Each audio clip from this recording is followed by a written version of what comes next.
Hi everyone, welcome to another episode of e-reading. I'm Elvin, and today I will be reading Dream Big, Michael Jordan and the Pursuit of Excellence by Deloris Jordan. Let's see what this book is all about. Dream Big, Michael Jordan and the Pursuit of Excellence by Deloris Jordan, illustrated by Barry Root. Schoolwork always came first. But whenever he could, Michael played, dreamed, and lived basketball. There he is doing his work, and he's looking at that basketball poster, dreaming of basketball. Michael took his basketball everywhere, at the dinner table.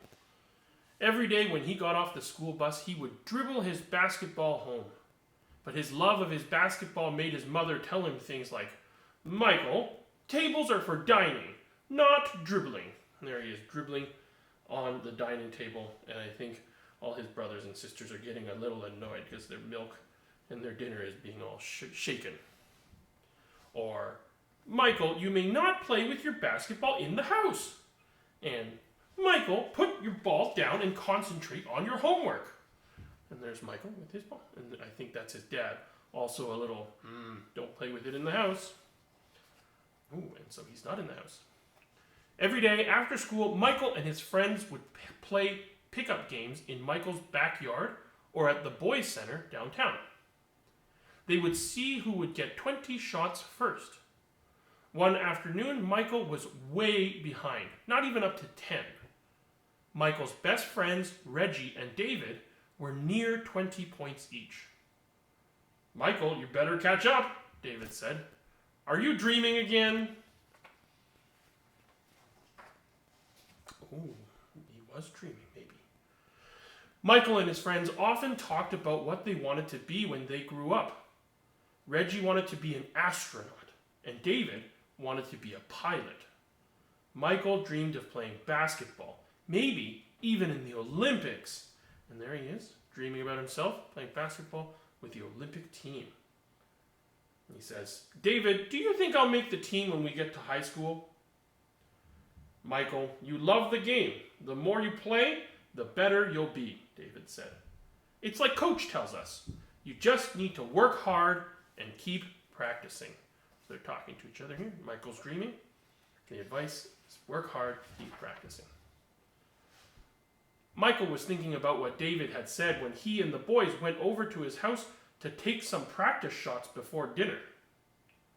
"Not so fast, boys. There will be no basketball until your homework is done. Every last page," Mrs. Jordan called. "Mom," Michael said. "That's final. Now scoot." "David and Reggie, see you later," Michael mumbled. They wanted to go out, but he has to do his homework first. Michael knew his mom meant business. Schoolwork was important to her and came first.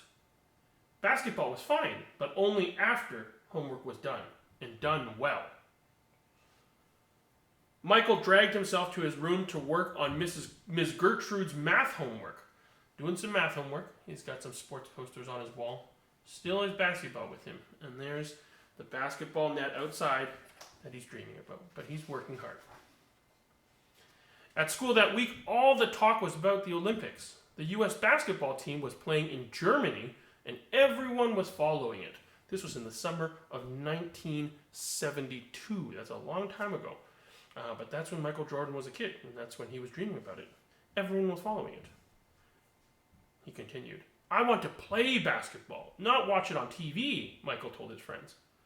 Michael thought it would be so exciting to play for the U.S. Olympic team. He dreamed of it.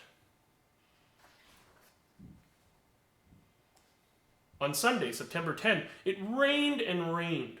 Michael was stuck inside, so he watched the Olympics on TV with his brothers, Ronnie and Larry.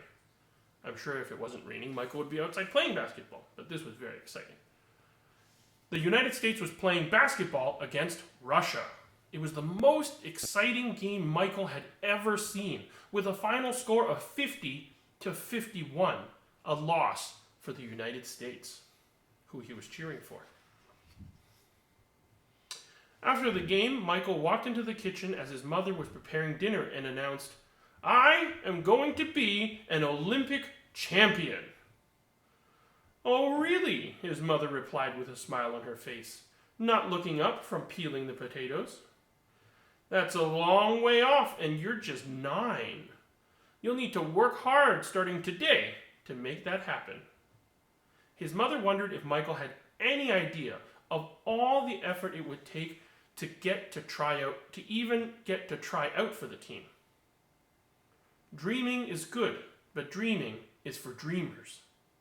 It's one thing to want to play in the Olympics, Michael. It's another thing to do something about it, she told her young dreamer. "Mom, I am a dreamer, but I'm a winner too." "You better get busy then. You'll be old enough to try out before you know it." Having a lovely conversation as Michael Jordan's mom preparing dinner.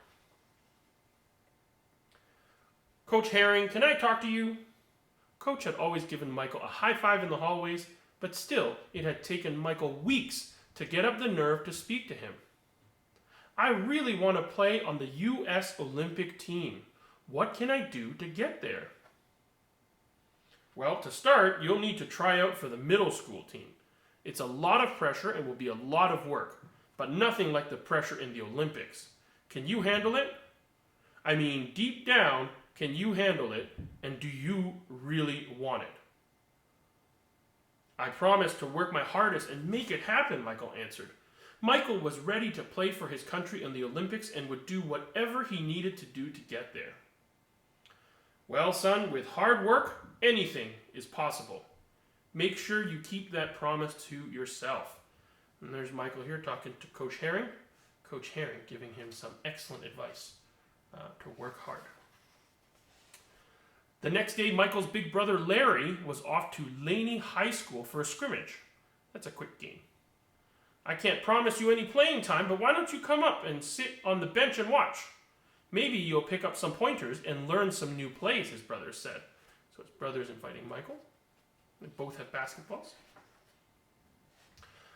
Michael noticed that he was now up to Larry's shoulder. He's grown so tall. He had grown, and so had his dream. It was time to do something about it. Larry's team was leading by 6 points when Michael was called in. Larry passed the ball to Michael, who passed it right back. Michael began to imagine himself on the Olympic team. He could see it and feel it. The ball was passed to Michael. Michael had a mean long shot, and he shot right over the head of the tallest boy on the other team. And he sunk it. So he's shooting over all these boys, and he sunk it. And here Michael is back home. He's very excited to tell his mom, Mom, the final score was 14-10, and 3 points were mine."